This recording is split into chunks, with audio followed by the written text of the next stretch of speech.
Right from beginning చేస్తూ ఉంటూ వెళ్ళాం. ఏమైనా క్లూస్ వీఆర్ మిస్సింగ్ అవుట్ అది చూస్తూ ఉంటూ వెళ్తే నిన్న we got a breakthrough in that case. And ఆ కేసులో ఒక నేబరింగ్ ఇల్లులో ఉన్న ఒక 14-year-old అబ్బాయి he was found to have committed ఆ మర్డర్ని. బేసికలీ ఆయన ఏం చేశాడంటే వాళ్ళ ఇల్లు దగ్గర దగ్గర ఉంటుంది. సో వీళ్ళ టెర్రస్ నుంచి వాళ్ళ టెర్రస్ వరకు విదౌట్ ఎనీ ప్రాబ్లం వెళ్ళిపోవచ్చు, దూకి వెళ్ళిపోవచ్చు. సో ఆయన ప్రకారం ఆయన దూకేసి అక్కడ వెళ్ళి ఒక క్రికెట్ బ్యాట్, వాళ్ళ ఇంట్లో ఒక క్రికెట్ బ్యాట్ ఉంటుంది, ఆ క్రికెట్ బ్యాట్ దొంగతనం చేయడం అని ఆయన దగ్గర పెట్టుకోవడం అని అనుకొని వెళ్ళాడు. సో అది వెళ్తప్పుడు అక్కడ అది బ్యాట్ తీసుకొని బయటకు వస్తప్పుడు ఆ పాప హ్యాస్ సీన్ హిమ్. చూసినాక వెంటనే అరిచింది. అరుస్తే ఈయన భయపడి ఇమీడియట్లీ ఆమెకి అక్కడ ఆ ఇంట్లో బెడ్రూమ్లో తోసేసి అక్కడ ఆయన దగ్గర ఉన్న ఆయన ఒక నైఫ్ పట్టుకు వెళ్ళాడు. సో ఆ నైఫ్తో he stabbed her and then వచ్చేసాడు. అండ్ ఇన్ఫ్యాక్ట్ మనకి తర్వాత ఇన్వెస్టిగేషన్ డీటెయిల్లో చూసేటప్పుడు మన ఐఓస్ రియలైజ్ దట్ ఇనిషియల్ స్టేజెస్లో కూడా ఎగ్జామిన్ ఆయనతో మాట్లాడేటప్పుడు he had actually misled the investigators by telling that నాకు వినిపించింది, పాప అరిచినట్టు వినిపించింది అండ్ 10 o'clock అలా he try to tell some story around that. So but అది అప్పుడు డిఫరెంట్ సర్కమ్స్టాన్సెస్ ఆ ఇన్వెస్టిగేషన్ చేస్తుంటూ అది తెలిసింది తర్వాత. సో బేసికలీ ఆ కేసు మొత్తం డిటెక్ట్ అయింది, ద మర్డర్ వెపన్ కూడా రికవర్ అయింది, దాంతోపాటు కొన్ని అదర్ ఎవిడెన్స్, అదనపు ఎవిడెన్స్ కూడా మనకి దొరికింది. సో దాని బేసిస్ మీద మేము ఇప్పుడు కేసుకి ముందుకు తీసుకొని ఫైనలైజ్ చేసేస్తాం. దీని గురించి ఎవరికైనా ఏమైనా క్వశ్చన్స్ ఉంటే విల్ టెల్. ఇంకొక కేసు మన ఖజానా జ్యువెలర్స్ గురించి కూడా విల్ టాక్, బట్ దీని గురించి ఏమైనా ఉంటే అడగొచ్చు.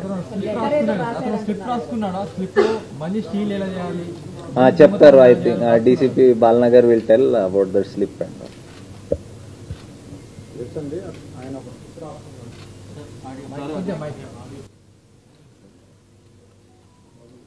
అవునండి, ఆయన ఒక స్లిప్ రాసుకున్నాడు. ఆ స్లిప్లో ఏంటంటే ఫస్ట్ ఒక గ్యాస్ ప్లస్ టేబుల్ ఎట్లా రెడీ చేసుకోవాలి, తర్వాత లాకు, ఆ గ్యాస్ను ఉపయోగించి లాక్ ఎట్లా ఓపెన్ చేయాలి, తర్వాత మనీ ఎట్లా తీసుకోవాలి, మళ్ళీ ఆ గ్యాస్ ఆన్ చేసి ఆ లాక్ చేసి ఎట్లా బయటపడాలి అని చెప్పేసి రాసుకొని లాస్ట్లో మిషన్ డన్ అని రాసుకున్నాడు. అంటే అది ఎప్పుడు రాసుకున్నాం అంటే కొద్దిగా ముందే, అంటే ఒక 1 month బ్యాక్ రాసుకున్నాం అని చెప్తున్నాడు. అంటే ఆయనకి ముందే ఆ థాట్స్ ఉన్నాయని మనకు అర్థమవుతా ఉంది. బ్యాట్ దొంగతనం కోసం వెళ్ళాడు.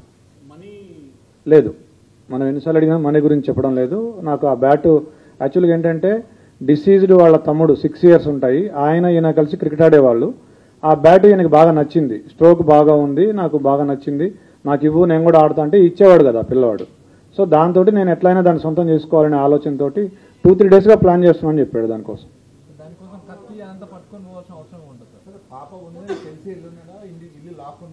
అతను చెప్పింది ఏంటంటే ఇంట్లో ఎవరు లేరు, నార్మల్గా వీళ్ళు ఏంటంటే ఇల్లు దగ్గరికి వేసి వెళ్తారట.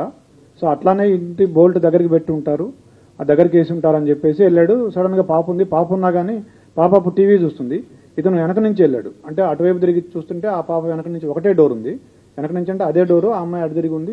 ఇట్లా వెళ్ళి ఆ కిచెన్లో ఉంది బ్యాట్ తీసుకొస్తుంటే అప్పుడు ఆ అలికిడికి పాప చూసి దొంగ అని అరిచింది.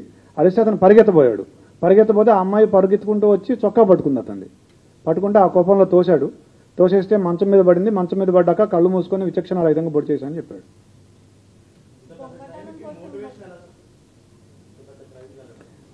అతనికి బేసిక్గా ఈ ఓటీటీల్లో, యూట్యూబ్లో ఈ క్రైమ్ థ్రిల్లర్స్, సస్పెన్స్ మిస్టరీలు చూసే అలవాటు బాగా ఎక్కువగా, దాదాపుగా ఒక 5-6 సంవత్సరాల నుంచి అదే పనిలో ఉన్నాడు. స్కూల్ కూడా ఎక్కువ వెళ్ళేవాడు కాదు, ఎప్పుడు ఏదో ఒక తన ఆలోచనలో తనుండి ఇలా ఊహించుకుంటూ ఉండేవాడు. అతనికి స్కూలు ఎగ్గొట్టే అలవాటు ఉండేది. స్కూల్కి వెళ్లకుండా క్రికెట్ ఆడుకోవడం, ఈ ఓటీటీ చూడడం, యూట్యూబ్ చూడడం, ఈ మిస్టరీస్ చూడడం అలవాటు ఉండేది అతనికి. అతను ఎవరైనా చూస్తే వాళ్ళని బెదిరించి రావడం, తర్వాత దాడి చేయటం, ఈ 2 ఉద్దేశాలతో కత్తి తీసుకుపోయినాడు.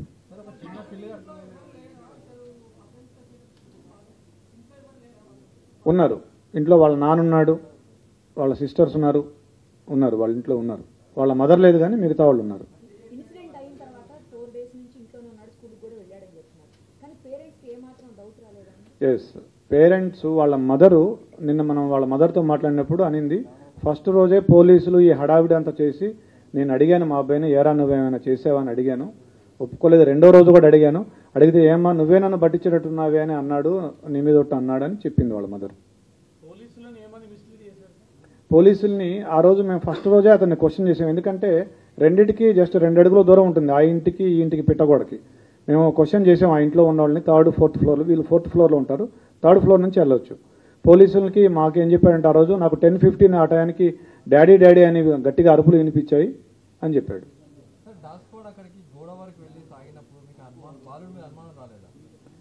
బాలుడి మీద కూడా అనుమానం వచ్చింది మాకు.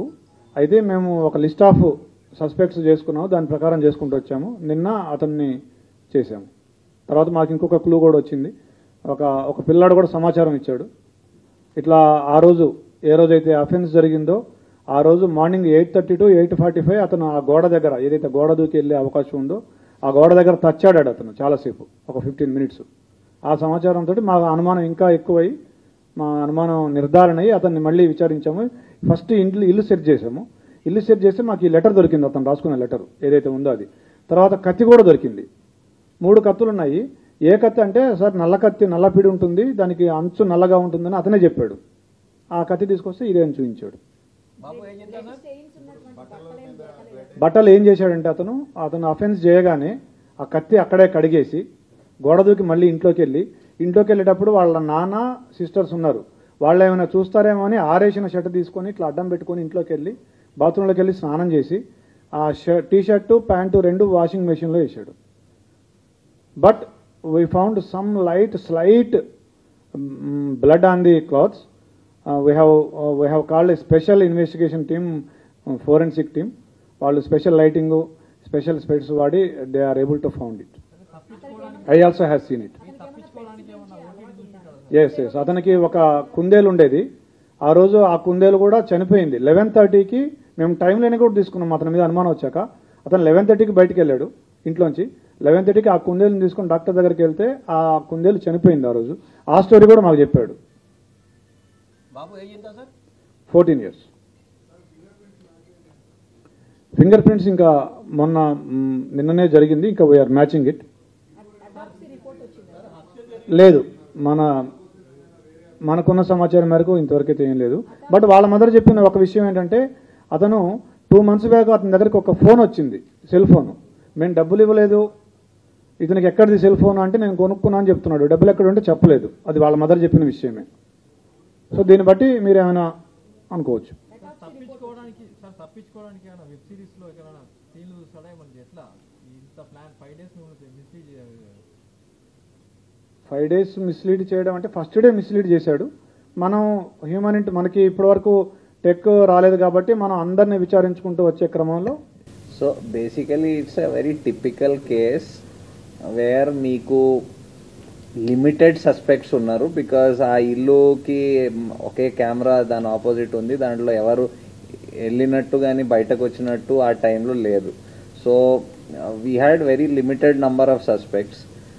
మోటివ్ ప్రైమా ఫేసి ఏం మోటివ్ కనపడలేదు. సో ఈ idea that somebody side building నుంచి దూకి రావచ్చు అని అది కూడా ఫస్ట్ డే వచ్చింది. బట్ ఇలాంటి కేసెస్లో వేర్ మోటివ్ ఎక్కడ క్లియర్గా ఏం కనపడటం లేదు. అండ్ అంటే సో మెనీ అన్ఆన్సర్డ్ క్వశ్చన్స్ ఉన్నాయి మాకు యాజ్ ఇన్వెస్టిగేటర్స్. ఆ టీం అందరికీ చాలా అన్ఆన్సర్డ్ క్వశ్చన్, ఇదెందుకు జరగాలి అని ఉండేది. సో ఒక వే ఆఫ్ రూలింగ్ అవుట్ చేస్తూ పోవాలి, పాసిబిలిటీ ఇది కాకపోవచ్చు అని రూలింగ్ అవుట్ చేస్తూ వెళ్ళారు. And this is a typical case wear technical evidence, ఇప్పుడు నౌ డేస్ మీరందరు చెప్తూ ఉంటారు దట్ ఇప్పుడు టెక్నికల్ ఎవిడెన్స్ లేకపోతే పోలీస్ ఏం చేయలేదు. ఇది typical case where there was no technical evidence except the fact that ఆ ఇల్లుకి ఎవరు వెళ్ళలేదు, అది తప్ప ఇంకేం టెక్నికల్ ఎవిడెన్స్ లేదు. So it was very painstaking regular detective work అంటాం కదా, ఇన్వెస్టిగేషన్ వర్క్, అదే repeated same thing going over the same thing again and again చేసి అది బ్రేక్ త్రూ వచ్చింది. సో ఇమీడియట్లీ మీకు ఎన్ని క్వశ్చన్స్ వచ్చినాయి, మాకు దానికంటే ఎక్కువ క్వశ్చన్స్ ఆ ఫస్ట్ డే వచ్చినాయి. బట్ ఆ క్వశ్చన్స్కి ఆన్సర్స్ ఇంత ఇమీడియట్లీ ఏం రాలేదు. మీరు కూడా ఇప్పుడు చూస్తున్నారు, రీజన్ చూస్తే అలాంటి రీజన్ ఎవరికి స్ట్రైక్ కాదు, ఇలాంటి రీజన్ ఉండొచ్చని. బట్ ఇలాంటి కూడా రీజన్స్ ఉంటాయి అండ్ ఇలాంటి కూడా ఇన్సిడెంట్స్ జరుగుతాయి. సో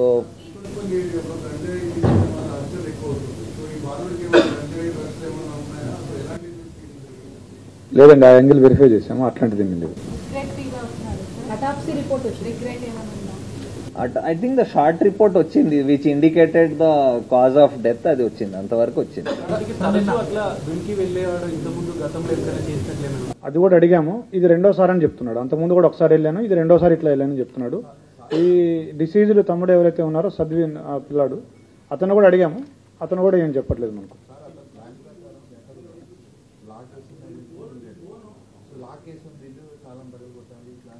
లాక్ అని చెప్పలేదు మనకి. నార్మల్గా వీళ్ళు ఇది వేరే, ఆ లెటర్ ఈ దీనికి సంబంధించింది కాదు.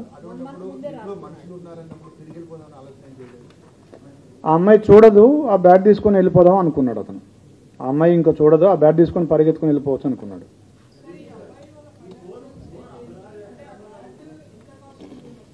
ఎస్, అడిగాము మేము, మరి బ్యాట్ అంటే మీ పేరెంట్స్ని అడిగితే కొనిస్తారు కదా అని అడిగితే, సార్ అతను ఉద్దేశంలో ఆ ఫ్యామిలీ ఫైనాన్షియల్ ఇబ్బందుల్లో ఉంది, మా నాన్నకి జాబ్ లేదు, మా మదర్ చిన్న జాబ్ చేస్తుంది, మా అక్కలకి ఫీజు కట్టాలి, ఇంకా నేను ఎందుకు వాళ్ళని ఇబ్బంది పెట్టాలి అని వాళ్ళని అడగలేదు అని చెప్పాడు. మనం ఈ కేసుకి మనం when we are asking the questions, మనం ఒక 14-year-old అబ్బాయి పర్స్పెక్టివ్ అండ్ దట్ బ్యాక్గ్రౌండ్ నుంచి అనుకుంటే మేబీ మనకి ఆన్సర్స్ వస్తాయి. మన పర్స్పెక్టివ్లో క్వశ్చన్స్ అడిగితే మనకి లాజిక్ కనపడకపోవచ్చు. ఒక బ్యాట్ కోసము అంటే ఇలా జరగాలని from our perspective I don't think దానికి ఒక ఆన్సర్ మనకి సాటిస్ఫై చేసే ఆన్సర్ రాకపోవచ్చు. బట్ అలాంటి ఒక సిచ్యువేషన్లో ఒక ఆ ఏజ్లో ఉన్న అబ్బాయి అలాంటి పరిస్థితిలో ఉన్న ఆయన పర్స్పెక్టివ్లో మేబీ ఇట్ ఈస్ అది అలాగా జస్టిఫై అవుతుంది ఆయనకేమో. సార్ మీ కౌన్సిలర్స్ వాళ్ళతో మాట్లాడతారు, మెంటల్ కండిషన్ ఎలా ఉన్నారు? ఇంకా వీళ్ళు I think we'll do that slowly. ఇప్పుడు నిన్న just we got the breakthrough, we'll put up ఈ court related matters will take up, then definitely professional help whatever ఆయన థాట్ ప్రాసెస్ అవన్నీ అర్థం చేసుకోవడానికి విల్ టేక్.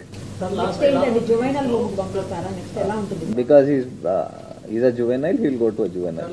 హైదరాబాద్ లిమిట్స్ లో 2 days లోనే మైనర్లు అక్యూజ్డ్ లో ఉన్న ఇన్సిడెంట్ మీద రిలీజ్ అయ్యింది. గతంలో జీడిమెట్లో తల్లిని ఒక అమ్మాయి అభినయుడితో కలిసి మర్డర్ చేసిన ఇన్సిడెంట్ అవుట్ చేస్తుంది. ఇప్పుడు మళ్ళీ మైనర్ ఒక అమ్మాయిని మర్డర్ చేసిన ఇన్సిడెంట్స్ అనేవి ఎక్కువ అవుతున్నాయి. దీనికి సంబంధించి కంట్రోల్ చేయకపోవడం ఇలాంటి చర్యలు. ఇప్పుడు ఇలాంటి ఇన్సిడెంట్ ని ఎలాగా కంట్రోల్ చేయవచ్చు, it's very difficult to tell. What 14-year-old ఏమనుకుంటున్నాడో అది మేము it's almost impossible to and మేము మైండ్కి మ్యాప్ చేయడం of people it's very difficult. Unless crime usually control ఎలాగవుతుంది when previous occurrence or history అలాగుంటే కంట్రోల్ అవుతుంది. And when individual decide something in his mind, ఇలాంటికి there is no way of anybody